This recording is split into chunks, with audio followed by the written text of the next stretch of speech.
Hello friends, we are starting with a topic called Negotiable Instrument Act. Without wasting any time, let's start to the topic. Negotiable Instrument Act के अंदर पहला आता है meaning. Sir meaning क्या है इसका?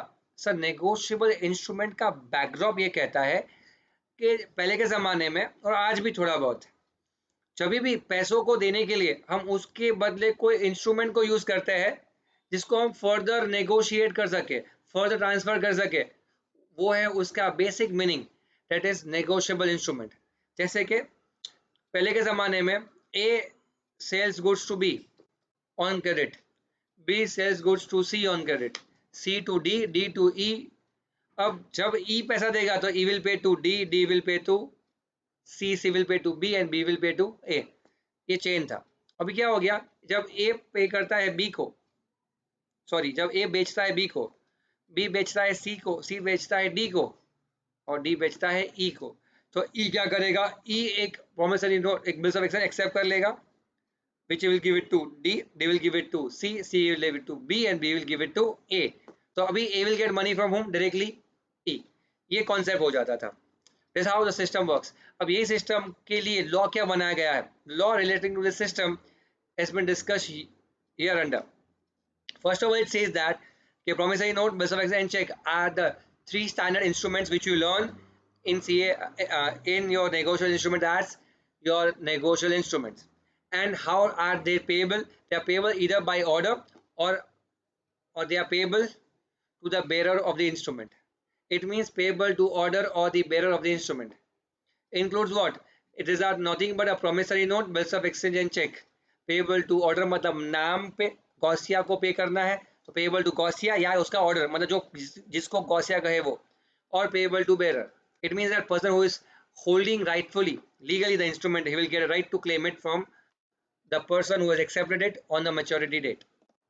इसके दो फीचर्स होते हैं sir.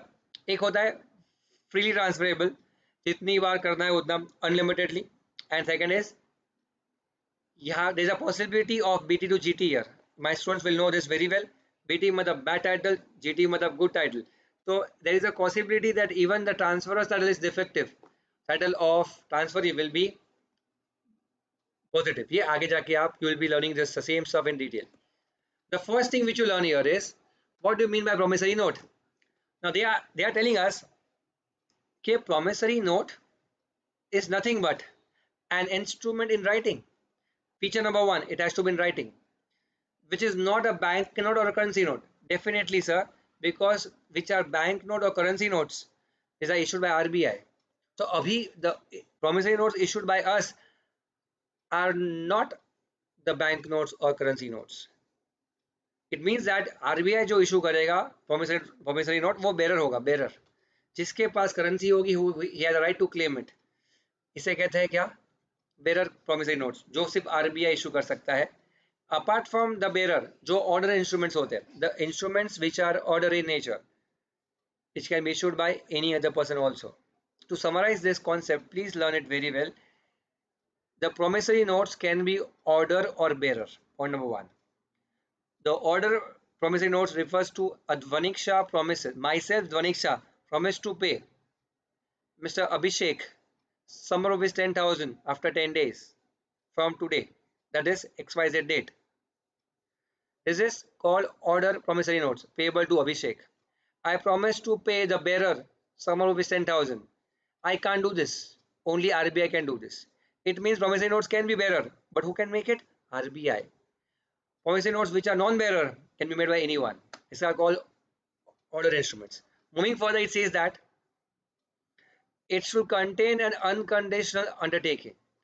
The word unconditional undertaking refers to what? Let's check it out. You can identify two examples here. Example number one says death. Example two says also death, but उसे कहते हैं sweet death, जिसको हम शादी कहते हैं. ठीक है. Joke apart. Unconditional event अगर death है, I promise to pay Abhishek rupees 10,000 on death of Mr. X. अब हमें पता है आज नहीं तो कल X तो मरने ही वाला है, मतलब अभिषेक को पैसा मिलेगा ही मिलेगा. But I am promised to pay Abhishek rupees 10,000 when X marries Y. तो ये शादी है ना सर, वो इवेंट ऐसा है जो होगा या नहीं पता नहीं है सर, किसी के नसीब अच्छे होते, शादी नहीं होती। तो कहने का मतलब ये है कि इवेंट का मतलब क्या, इवेंट होना चाहिए अनकंडीशनल, मतलब इवेंट ऐसा जिसका होना संभव है 100%, उसे कहते हैं क्या, अनकंडीशनल। उसे कहते हैं क्या, अनकंडीशनल। लेकिन जिसका होना या ना होना गारंटीड नहीं है, जैसे एग्जाम्पल मैरिज, उसे क्या कहते हैं, उसे कंडीशनल कहते हैं।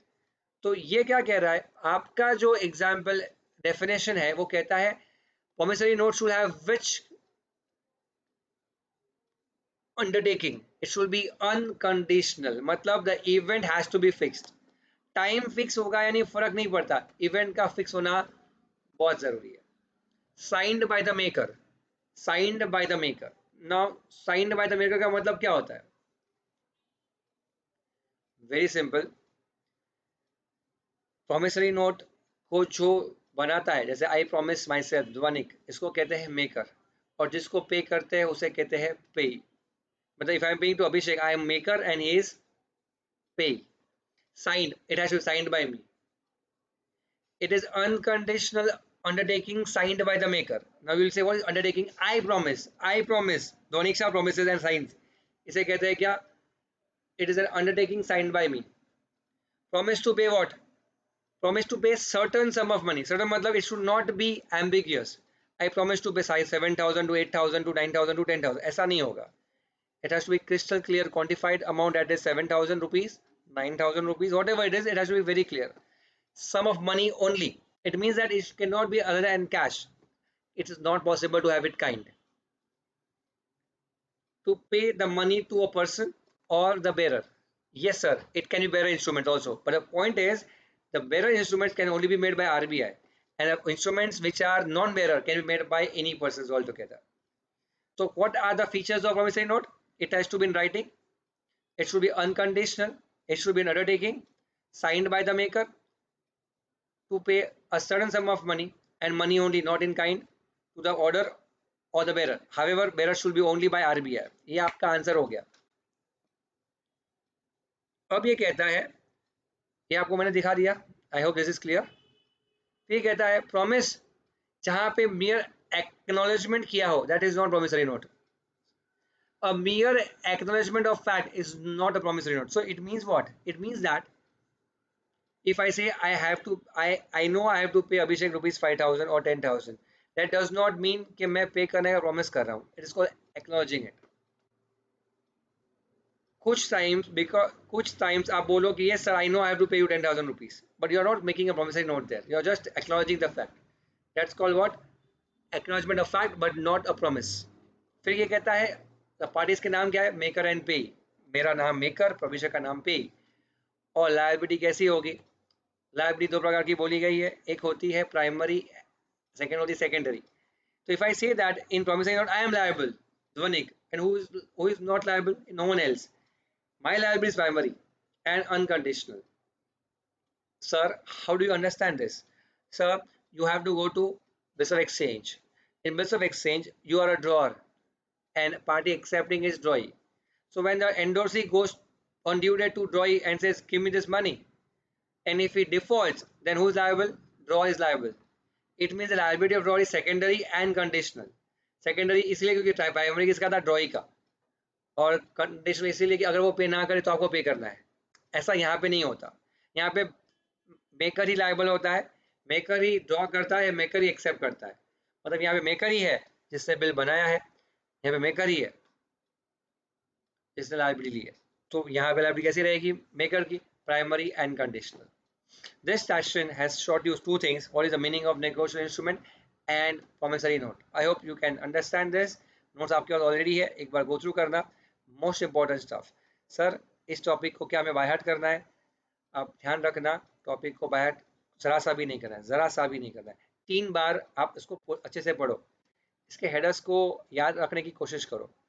ये चैप्टर कितने मार्क्स का है और कैसे एग्जाम में आएगा, वो सारी चीज़ें मैं बताऊंगा। आपका अभी काम क्या है, इसको 3 बार देखना और कॉन्सेप्चुअली एक्सेप्ट करना कि मुझे समझ में आ रहा है।